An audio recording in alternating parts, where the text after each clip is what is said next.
Okay, I believe we're on chapter 9, Book of John, my favorite book, chapter 9.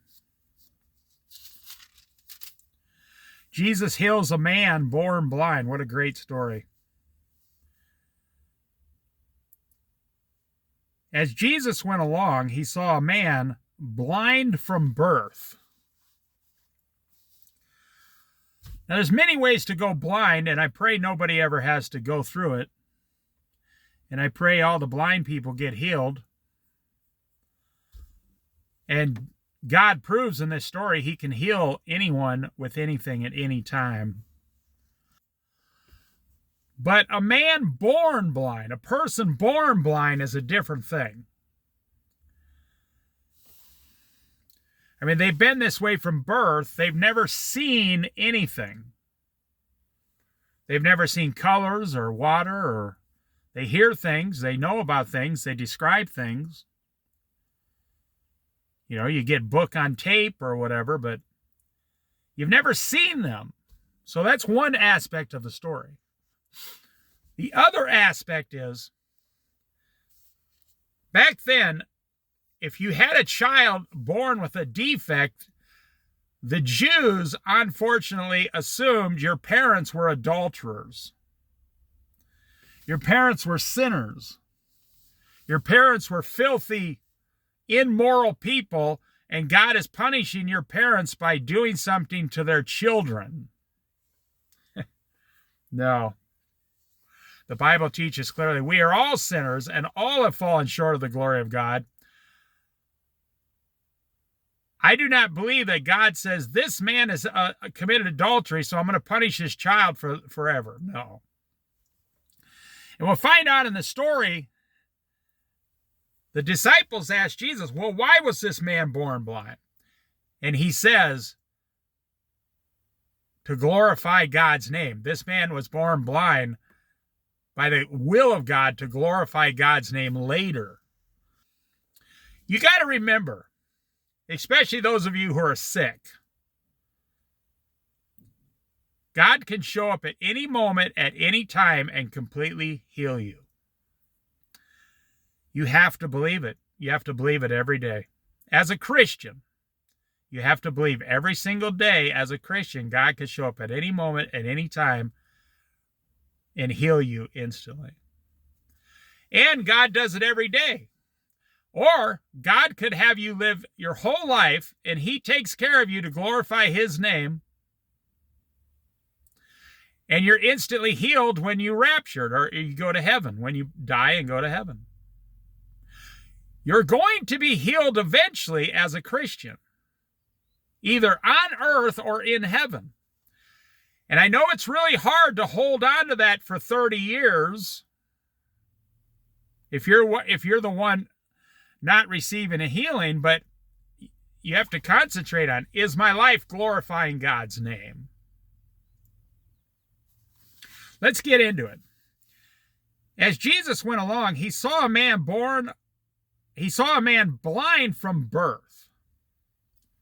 His disciples asked him, Rabbi, who sinned, this man or his parents, that he was born blind? Well, how could the man have sinned if he was born blind? What did he do? Sin inside his mother's belly? No. We are all sinners. We are all born sinners, but they just said, who sinned, this man? Well, he wasn't a man. He was a baby who came out of his mother blind.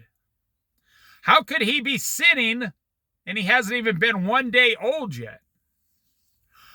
So they assume, his parents must have sinned. This was his own disciples. That's what they taught back then.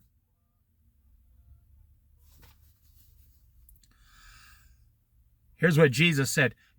Neither this man nor his parents sinned, said Jesus, but this happened so that the works of God might be displayed in him. And I would say also through him. As long as it is day, we must do the works of him who sent me. Night is coming when no one can work.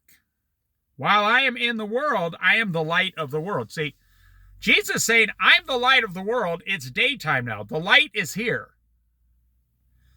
You can do as much works as you want. You know, it's kind of like when Jesus said,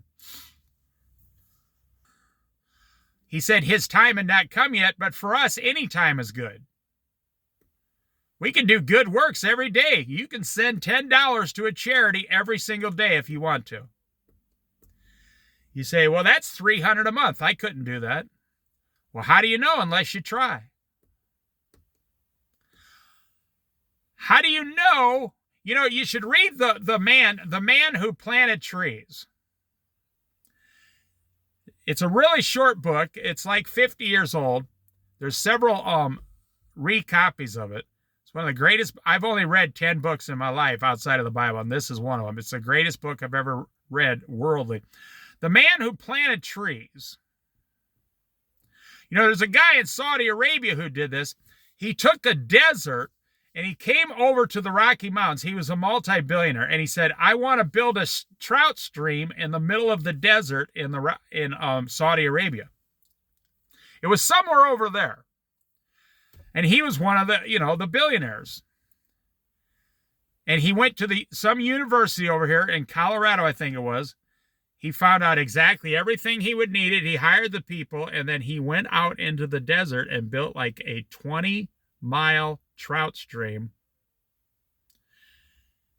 And all of a sudden, because the water's there, the trees started growing next to the stream.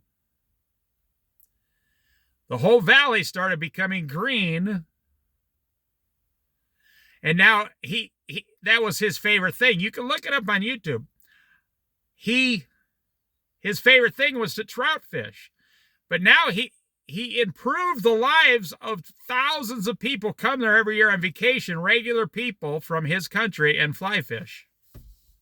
Something they've never done before. Because this man put like $1 or $2 billion into a trout stream for his people. I mean, if you went there, you would think you're in the middle of an oasis catching trout. You wouldn't realize you're in the middle of the desert somewhere. So what is the works of God being displayed? Well, through this person, this man born blind, now he's like 50 years old, and Jesus is showing up and saying, I bet you didn't think 50 years ago I was going to show up now and completely heal you and display the works of God on behalf of Jesus Christ right before I go to the cross. Can you even imagine? You think, oh man, I was born blind. God's against me. And here, this whole time, God is for you and with you. And he's using you to do some miraculous thing. And then when you get to heaven, you're going to get some special gifts. I mean, I don't pray this for anybody, but would you be born blind for 50 years to receive 5 trillion years in heaven of, all the gifts you're going to receive? It really comes down to how you look at it. Neither this man nor his parents sinned, said Jesus. Well, that confuses the disciples, because if there's no sin involved, back then, like, seriously, if you broke your leg, they think, oh, this man must have sinned. Something happened to him. God's punishing him. They're still stuck in Old Testament thinking. Now, I did not say the Old Testament was wrong. I said the way they think is wrong.